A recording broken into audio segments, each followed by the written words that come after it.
right, guys. Start the presser. First and foremost, let's go through attendance. 14,412 for a gate of $1,522,600. A complete sellout here at Key Arena tonight, so I want to thank the folks at Key Arena. Seattle once again proved to be a great fight town. Bonuses tonight were $65K. Fight of the night, Scott Jorgensen and Albert. Scotty also got the submission of the night. And the knockout of the night, the timeless wonder himself, Mr. Eve Edwards. We're about 10 minutes away from the main event competitors. They're finishing their medical follow-up, so let's go ahead and who's got the first question? Shauna has the mic. I think Nate would encourage me to say, don't be scared, homies.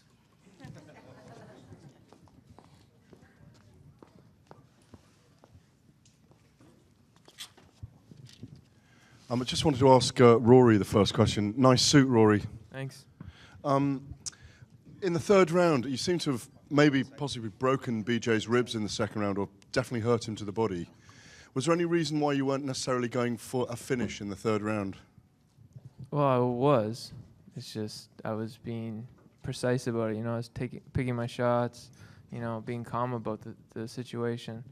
I mean, BJ's a dangerous guy, so it would be kind of an amateur mistake if I just jumped on him, everything I had, and then get clipped with a shot, you know? Just picking my shots, being technical, and if the knockout came, it came, but it didn't. You didn't want to give him too much credit, obviously, going into the fight because he's a guy you wanted to beat. Do you mark it down as a great victory over a guy who is a legend in the sport?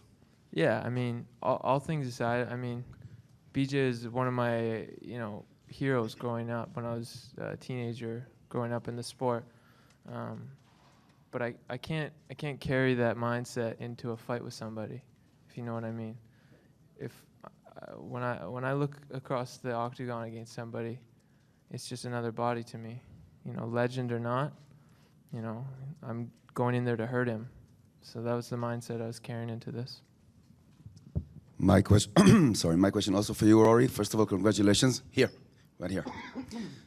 Great fight. Just wanted to know, I mean, you seem very collected and focused while you fight, and even right now. And even when people were booing to you after you won, how do you feel about that? Doesn't matter. I mean, I don't fight for them. I fight really? I mean, does it really doesn't matter? It doesn't hurt you at all? No. People could love me or hate me. I fight for myself, and because I love it. It is what it is.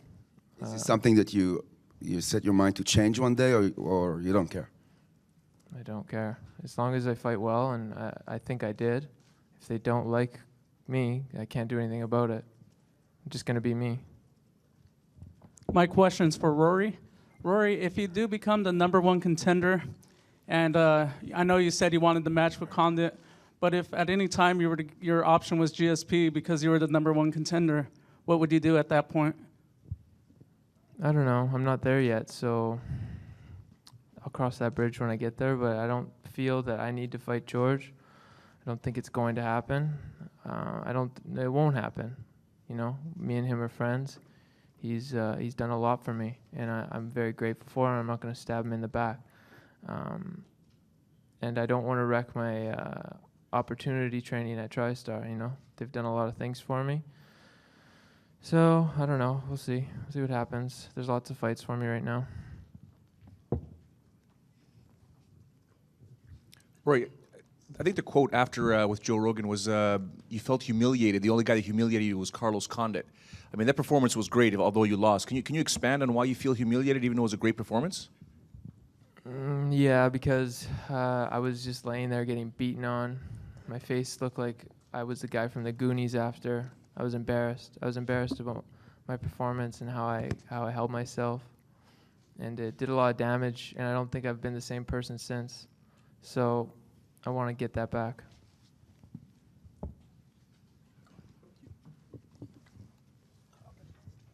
This question is for Eve. You were supposed to face Jeremy Stephens, and the bout gets canceled. Tonight you finished the bout in emphatic fashion, in amazing fashion, in dominant fashion. Did that add motivation to pretty much put a stamp on it? I don't know if it added motivation, but training for that fight with Jeremy the first time for the October bout, I left home. I live in Austin, Texas. My family's in Texas. My wife's in Texas. I left home in August to train for that fight. Got to Minnesota. It didn't happen. Went home for a week, and then left again. And I'm not going to be home until tomorrow, you know. So that was motivation enough for me to try to finish, to go out there and get it.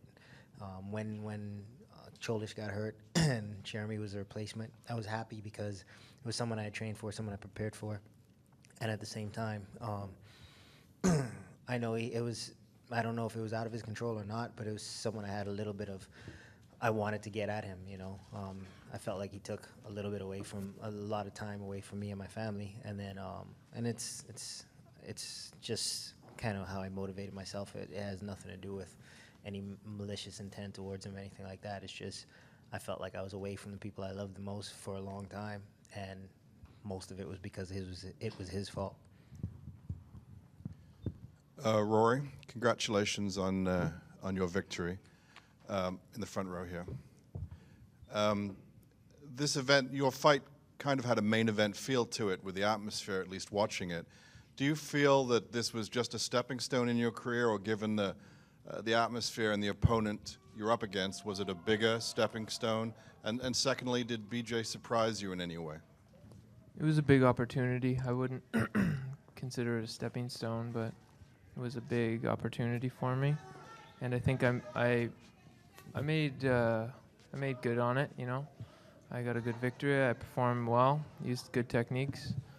But BJ he's no stepping stone. It's just another fight in my career. That's all it is.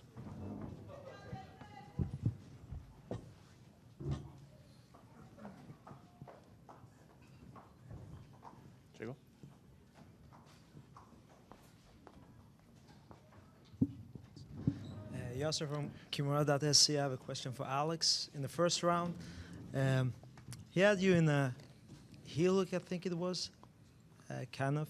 How close was it, and how did you?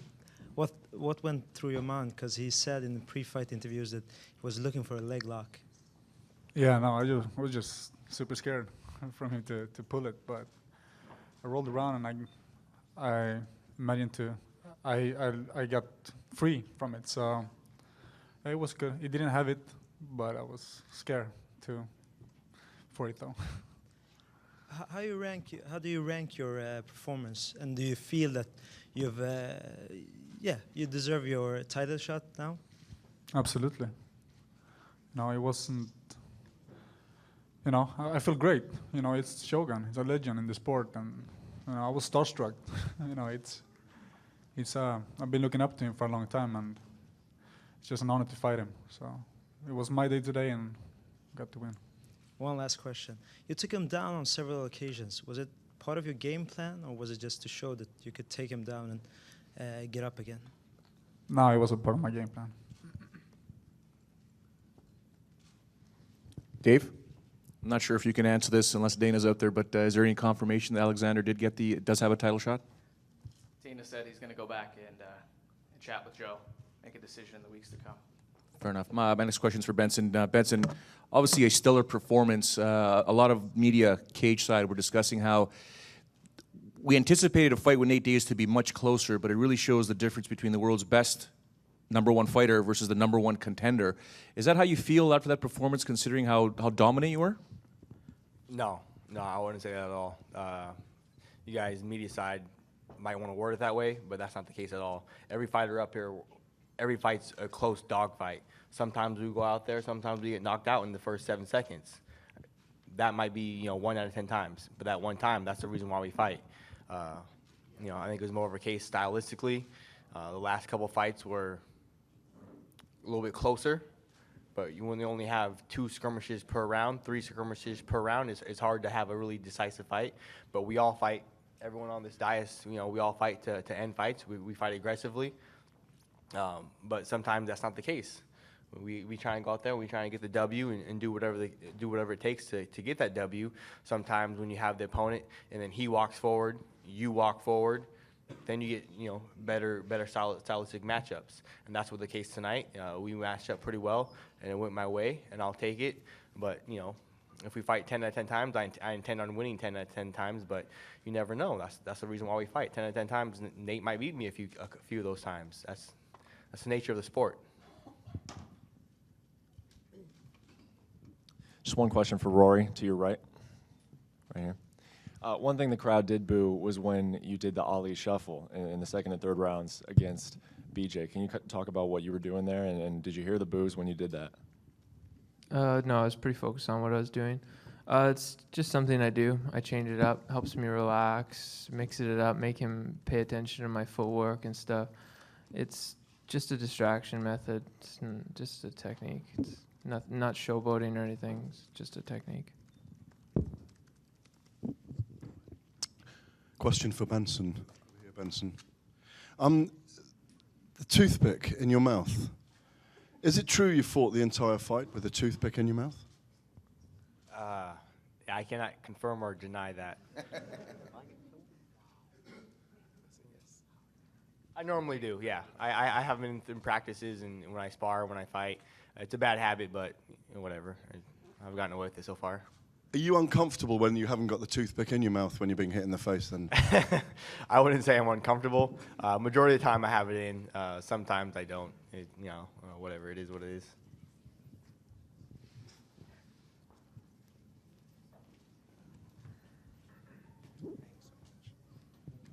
Questions for Benson Henderson. Ben, what did Nate say to you after the fight, and were you surprised by the class that he showed after the fight?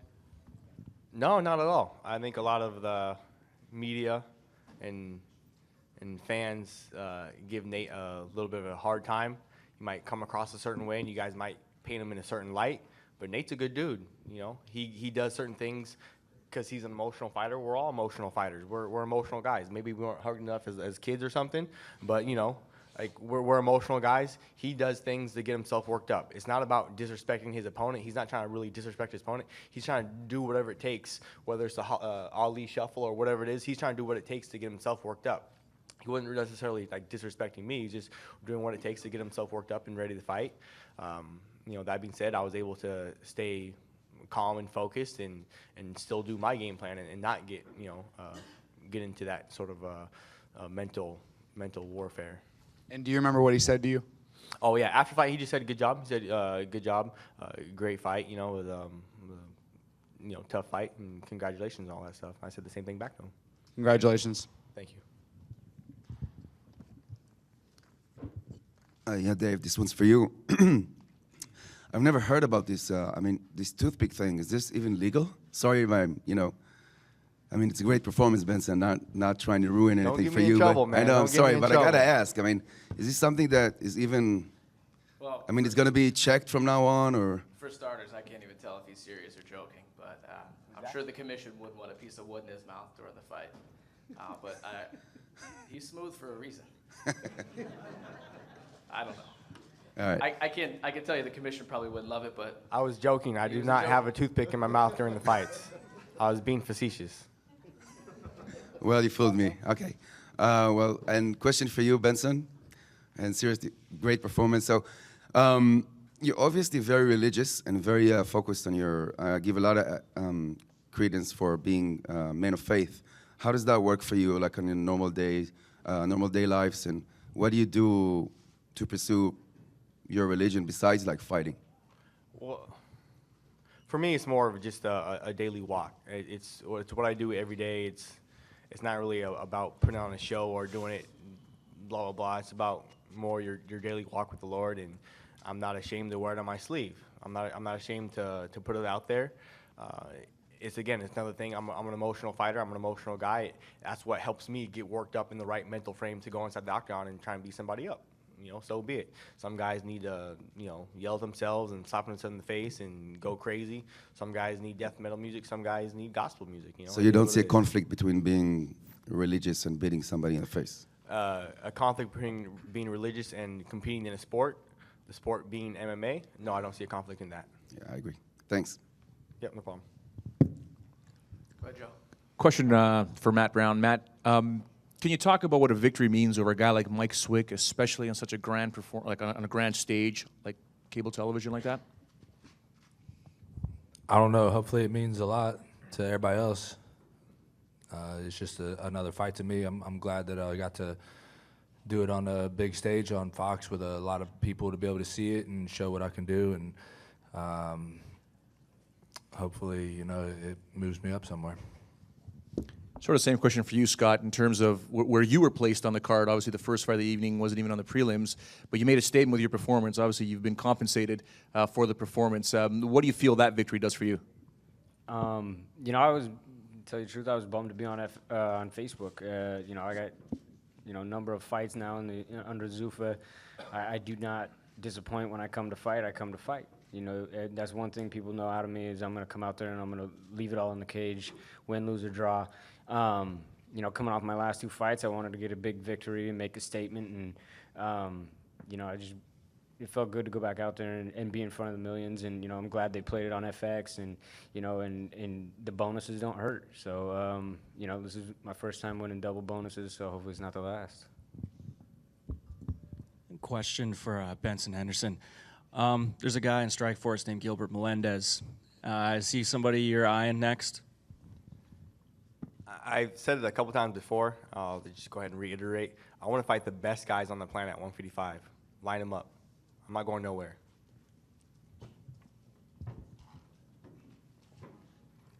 Let's give you guys an update. We're about 5 minutes away from Nate.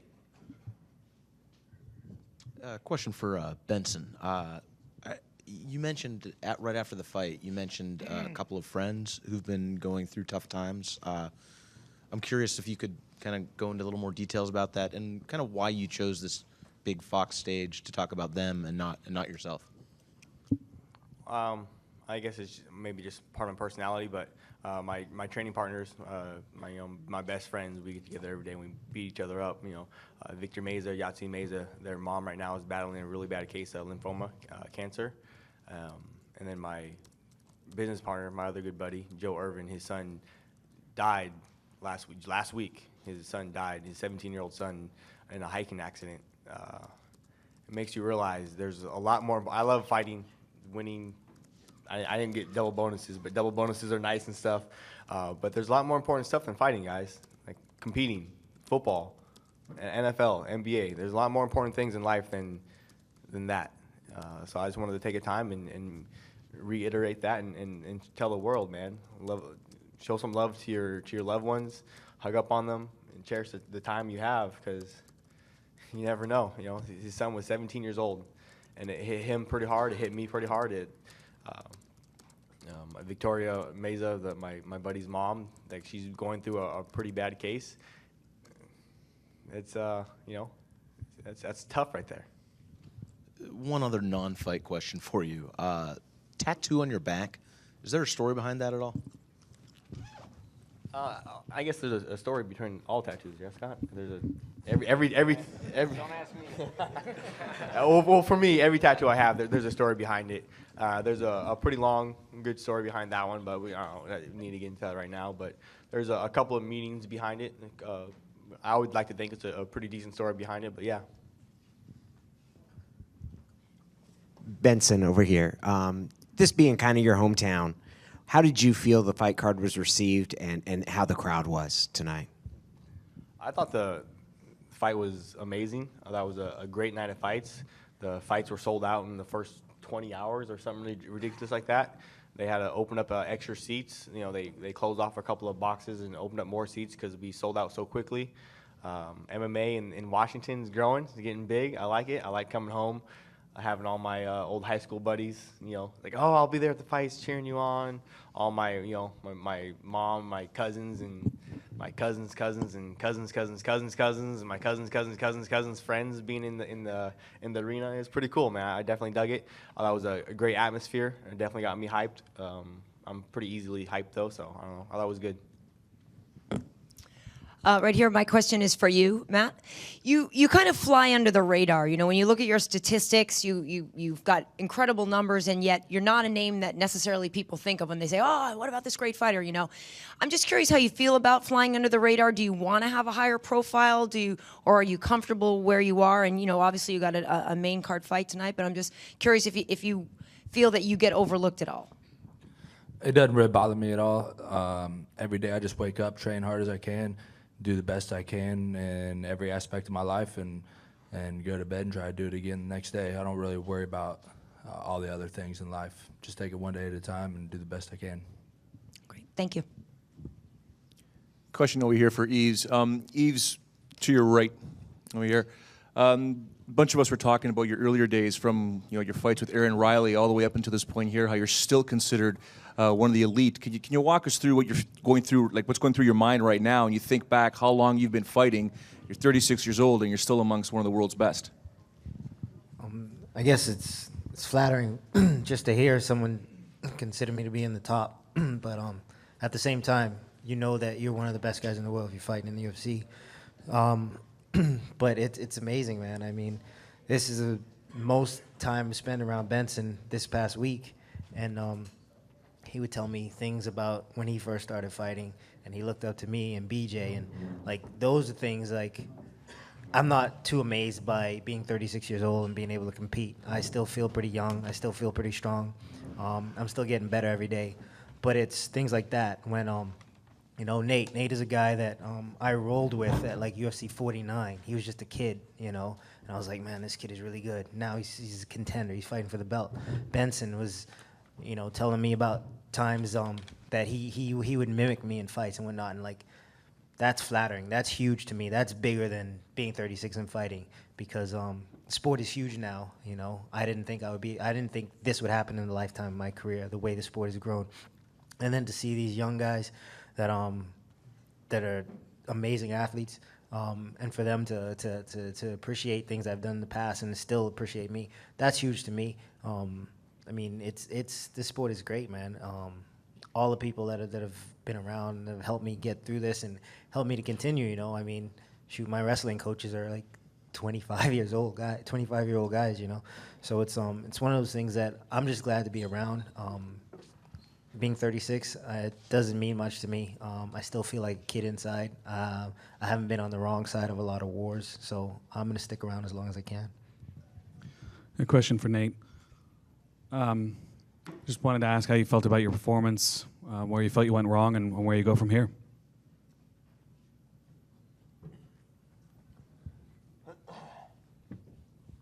I didn't perform how I wish I could have.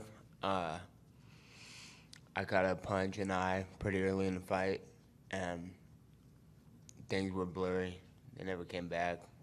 I was waiting for it to recover, and when it did, I was going to come back strong, but it never did. So Ben did great. He landed a good shot early, and I waited. And I think if I would have tried any harder, it could have got worse for me. So I did what I could. Was the doctor trying to stop the fight between the 4th and the 5th round? Nah, he asked me if I could see. He never said anything about stopping it. But what could you see? Was your vision impeded? It was blurry. I was screwed. But I got to do what I got to do, I'm a soldier trying to represent for my team, trying to stand there strong, and if I was going to get finished, I was going to get finished. But I think I had it in there enough to stay strong. But like I said, if I would have tried to get up with anything or try to aggress too hard, I think things could have got worse. So like I said, I was trying to wait for the eye to recover and see until I could see straight, because I knew it was coming back and I knew it would come back strong from it, but never did. I ran out of time with it, and sucks, but whatever. That's what happens. Good job, man. Do you hope that Gilbert is the next guy? That this is sort of no one's stopping Gilbert Melendez, so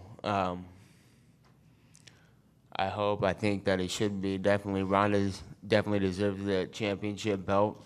She's awesome, She did great over in Strikeforce and put it down and did what she had to do. She's the champ, so I don't think there's any reason why Gilbert Melendez hasn't showed enough over the years. He's got the most perfect record, beat all the best guys, and I think that he's definitely the next guy in line. It's not my call, but I definitely think if not, he's coming, so watch out.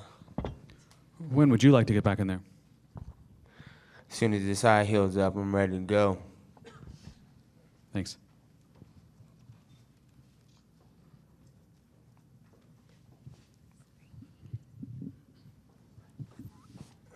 Nate, over on your right side, just like even with your answer right now, you know, a lot of your fans really appreciate stuff like that. Like, you know, that's why you have such a strong fan base, both you and your brother, you know, mentioning once your eye heals up, you're ready to get back in there. Can you just speak to the amount of support you guys get from your fans? Because it seems like over the past year and a half, you and your brother, your fan base just went to a whole different level.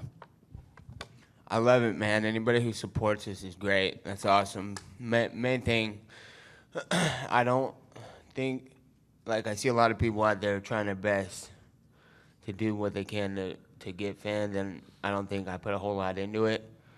And they still support, you know, and I appreciate it. Anybody out there showing love. And you know what? Even anybody out there hating, they're supporting too by paying attention. So whatever, you know, it's cool. I appreciate the love and support, and my brother, I'm sure he does too. I don't want to speak for him, but you guys are hardcore supporters out there for the people who are. This is for Benson. You brought up that you would fight anybody pretty much at 155. Is there anyone, for any specific reason, that you'd have a preference? If you could pick, say, a next opponent, or some names that might pop into your head of people that, for whatever reason, that you'd be most interested in fighting? No, like I said, the pool of talent at 155 is pretty deep for the UFC. I want to face any and everybody. I really, literally, I want to beat up everybody at 155. I'm sorry, but I think to be the best, you got to beat up everybody. That's what I want to do. I want to beat everybody up. The best fighters on the planet, line them up. Let's go. Is there any preference to say just Pettis only because he was the last one to beat you, or does it really matter at this point? I don't have a preference to anybody. I said it a couple times. I don't know how else to reword it for you, but I don't have a preference for anybody. The best fighters on the planet, they work their way up. They get to the UFC contender, and then we face off, and we see who's better. That's what I want to do. I want to fight the best guys on the planet. I don't care who they are. Yeah, it really doesn't matter to me, no.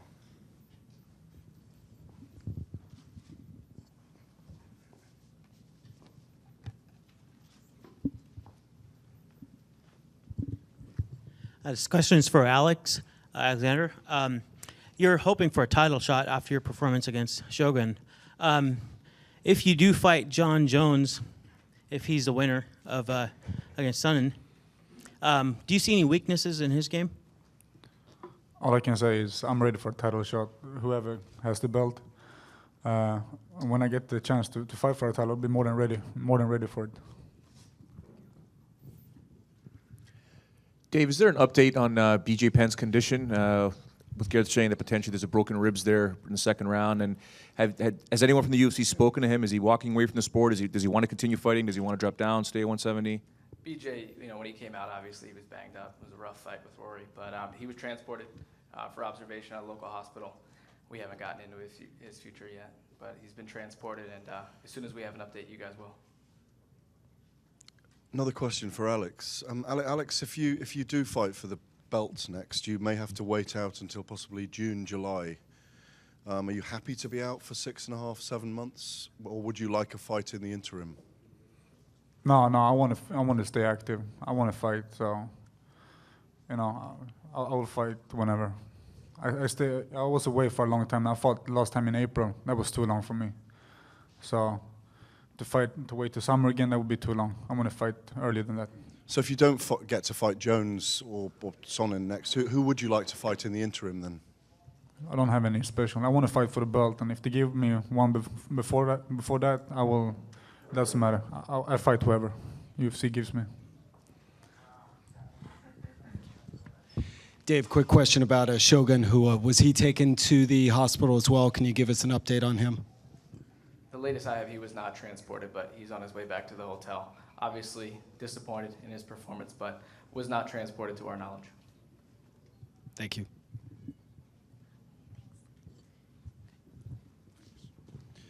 Questions for Nate, right here. You look like you wanted to say something after the fight. to Joe Rogan. They didn't give you a chance to get on the mic. Was there anything that you wanted to say? I just, no, I didn't know if they wanted me to talk or whatever they wanted, so I was just wanting to see if I got a turn.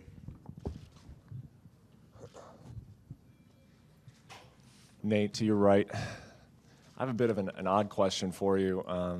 There's a strong possibility that Ben fought tonight with a toothpick in his mouth, and I'm just wondering if you can comment on it, if you have any thoughts at all on him fighting with a toothpick in his mouth.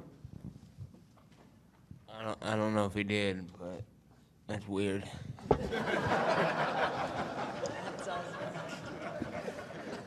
By the way, guys, I think Ben was pretty clear he was joking. He was joking. Weird, but joking. My question's for you, Nate. Right down here on your hey. So a couple of times it looked like you were getting close to sinking in, some kind of submission, a lock or leg lock, something. So I'm curious how close you were, and it obviously seemed like you were really trying to use the jiu-jitsu in your game plan, and I'm just curious how you felt about how your jiu-jitsu was working against Benson, and how close you were.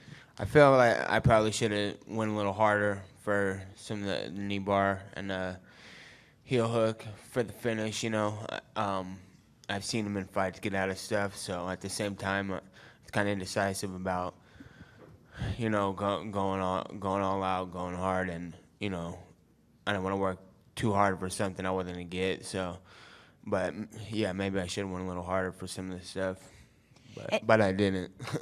And in between rounds, what were your brothers, what was Nick saying to you? I mean, if you're in a fight and you know that you're not winning, I'm just curious what kind of advice you get, what kind of words you hear from him to Yeah, encourage him you. and Gilbert were giving me good advice. They were telling me go on top with the leg locks and or try to finish one or two. And I think, like I said, I was blind most of that fight. In the first round, I got punched in my eyes, so I couldn't see, and I was kind of waiting it out. I was like, I didn't want to go too hard for something and then be tired from trying something, and I was gonna be all blind and taking punches. So I was trying to be a little more smarter. Could have worked out for the better. Could have worked out for the worse. Thanks.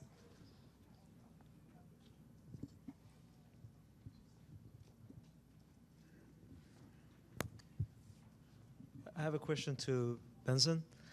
On your way out, on your right, on your left, right here. On your way out, you challenged Anderson Silva. Was it serious or was it a joke? You want to get me killed? I'm not going to challenge Henderson Silva. You were screaming, Anderson, where is he? Where is he? I'm going to challenge Anderson to his record book. Yeah, or his place in the record books. Don't get me beat up, man. Okay. Another question to Alex.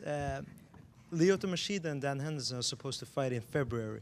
If Dan Henderson's injury is not well, do you consider are you able to fight Lyoto in February? If they ask me, I have to take it with my team. But do you feel like you have an injury, or do you feel well? No, I feel well, but I need to take that question with my team first. Take time for two more.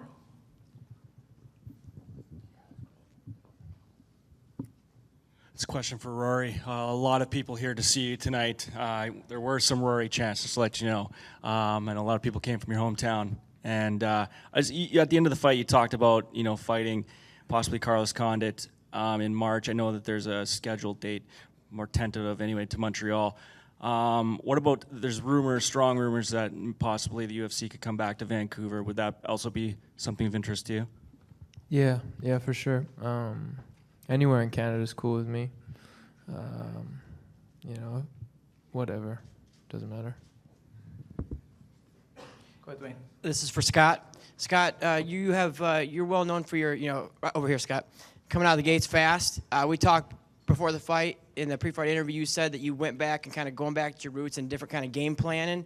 You won 2 bonuses tonight, so it sounds like that worked out pretty well. Can you talk about kind of what you did to adjust for this fight? I stuck to my game plan. My last few fights, I fight, like Ben said, we're emotional guys. We get in there, and if you hit me once, and then I start to lose my cool a little bit, and it becomes I'm going to hit you as hard as you can hit me. That's what played out with Barao. That's what played out with Wineland. I came up short on both those. But going into this fight, you know, I put together a good game plan with my coaches Saka Sim and Diego Moraes. You know, I had Joe Warren in the corner just for he's moral support. He's loud and moral, but but you know, I just went in there and I put on exciting fights. I go in there to fight to impress myself, and I don't enjoy fighting a boring fight. I want to go out there. I want to have fun. I do this sport because I love it, you know, and it's not fun to go out there and fight safe or fight boring, you know. So I went out there, I fought smart, got in a couple sticky situations that appeared dangerous, but I mean, I was completely safe, removed myself from them and, you know, finishing just in time, 1 second. So, you know, I feel good about it. I'm glad to be back in the win column. You know, the last 2 fights skid, you know, it's hard for me because it's the first time ever it happened, especially after the loss to Wineland, losing to, you know, by TKO or KO, or however you want to call it, you know. So, you know, it just feels good to be back. All right, before we get out of here, once again, just want to say thanks to the Key Arena. We do a lot of great arenas every year all across the world, and Seattle once again proved how great of a fight town. UFC continues to roll on. We have the tough finale with Pearson and Soteropoulos next weekend, as well as Mitrione and Nelson. December 29th, Velasquez versus Dos Santos 2, and then January 26th, we're back on Fox with Dodson versus Johnson for the flyweight title. Thanks again, guys. Thanks, and we'll see you next time.